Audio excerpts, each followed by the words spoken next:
Welcome to Real Talk with Garrett and Laura. Today we are going over location, location, location. But what does that really mean?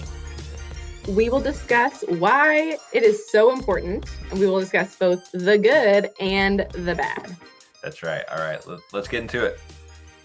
Of course, being the cheapest house in the best neighborhood or close to all the amenities that are super important to you are all really great location reasons. And I know you're already familiar with those, but let's talk about the bad ones. Well. So, for instance, your home is on a busy road.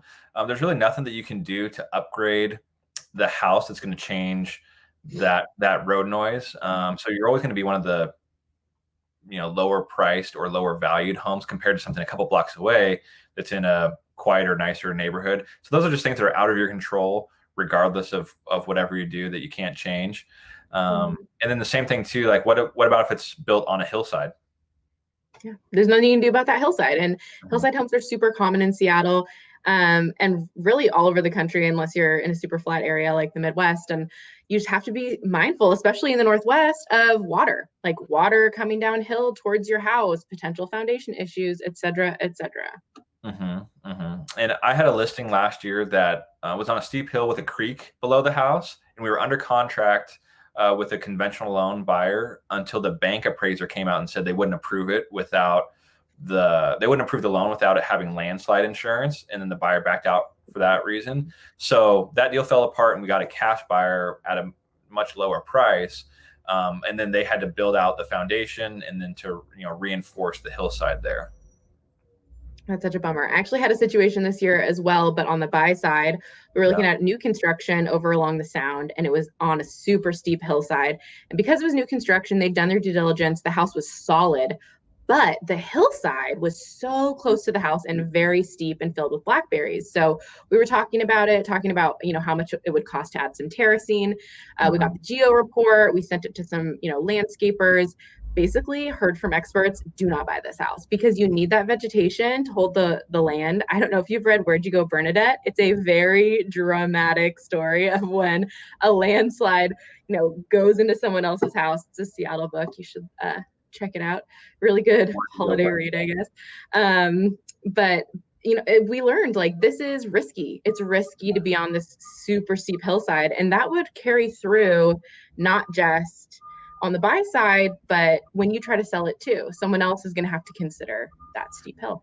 Totally. And the next buyer wouldn't have any care or understanding that you spent so much reinforcing it and getting it up to snuff that then, so that they wouldn't value the work that you did the same as you having spent all the money and all the time making sure it was done right. So you're losing potential resale value there compared to just something that was built normal or stuff that doesn't meet the eye.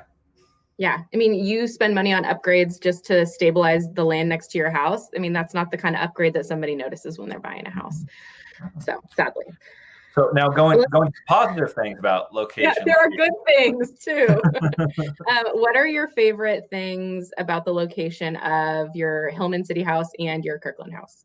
Yeah. So the place where I was living in South Seattle is now a rental, and my wife and I move into Kirkland. But in South Seattle, it was close to friends, close to coffee shop, restaurant, bar, sports bar, live music when those things were happening. So those were all good things, and close to a park too. So I liked all of those things. Now moving to Kirkland, it's what are places that we can work from home, not as much of a value on being close to those amenities that we talked about. But the biggest thing for me was being actually closer to 405, so I could drive north, south, east, and west, and not just always driving the same direction. That's something that's kind of tough about South Seattle too. Even though I'm close to I-5, which is good, I feel like I'm always driving north, where I feel like we're going to be at in Kingsgate and Kirkland's right close to 405 and can kind of go all four directions. Where being something further out in Woodinville or way out in Redmond, I would feel like I'm just always the furthest east could go. So those are positives for me and positive things about location. What about for you, Laura? So I love our neighborhood. I live in Northeast Seattle in the Wedgwood area. And, we don't have as many amenities as probably your spot in Hillman City did. But, we have one coffee shop that's super cute, local, and we love it. And one really cool bar. It's called Fiddlers. Highly recommend they're doing takeouts. Support your local businesses. And those are both walking distance from us. But we also are super close to the elementary school, which isn't super important at this very moment, but will be because we do have kids. And so it's a super highly rated elementary school. That's something that carries over into resale. People want to be close to well-rated schools. That's important. We also have, we are in an urban environment in Northeast Seattle, but it has a suburban feel. Like it's super neighborhoody. We go on night walks to look at Christmas lights. We put, reflective stuff on so we don't get hit by cars. Like, yes, this is still a city, but it has that, suburban trick-or-treating holiday light situation feel. And we love that. Also, one thing we did not know about this neighborhood when we bought this house, but now would be huge. Like I'd put it on a poster board if we were listing our house, say, hey, this is a huge benefit of living here. We are on an entrance and exit to the express lanes. And it's awesome when you're commuting. Obviously, it's not the case right now, but it really is a huge benefit. And even when we're not commuting, like just hopping on the freeway to drive, we have family in Oregon, to just like drive down Oregon. It's so beneficial.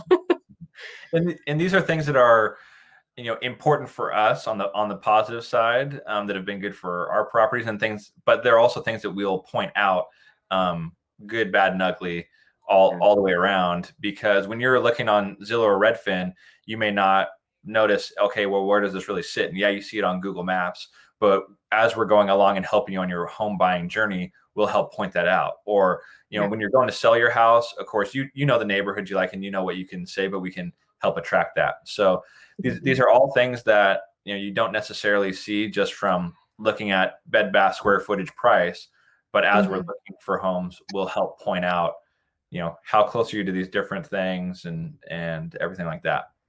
Yep. You're the expert on knowing what you like when it comes to a house, but it's our job to be the expert to know what the area and what the neighborhood has to offer. So that's a value that we can add. That's right. Well, thank you guys so much for watching Real Talk with Garrett and Laura. Please let us know what topics you want to hear, any questions that you have. I'd love to hear from you. Yep.